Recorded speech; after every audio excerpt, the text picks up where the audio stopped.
Bismillah, alhamdulillah, wa salatu wa salam ala rasulillah. Let's start with supplications or du'as at the time of sleeping.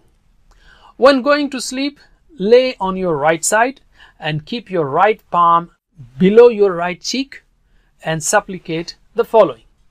Allahumma bismika amutu wa ahya. What's the meaning of that? O Allah, in your name I die and I live. Allahumma means, O Allah. You know that. Allahumma, O Allah. Bismika. Bismika has three parts. B is in. Ism is name.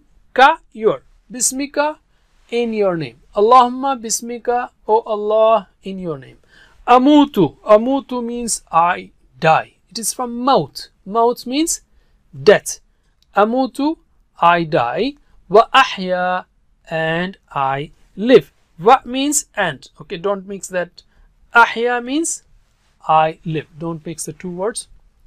I mean, they are separate words. In your mind, you have to have them separate. Wa ahya, and I live. What's the message here? Sleep is like death.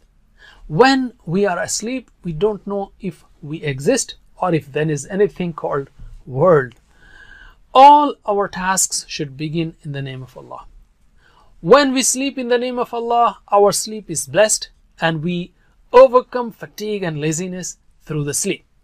We wake up refreshed and our mind is relaxed after a restful sleep.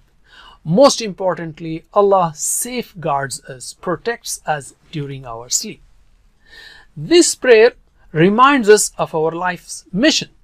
We can say, "Oh Allah, my entire life until my death should be spent in your love, in your worship, and in your obedience only, because I am living in your name. Allahumma bismika amutu wa ahya.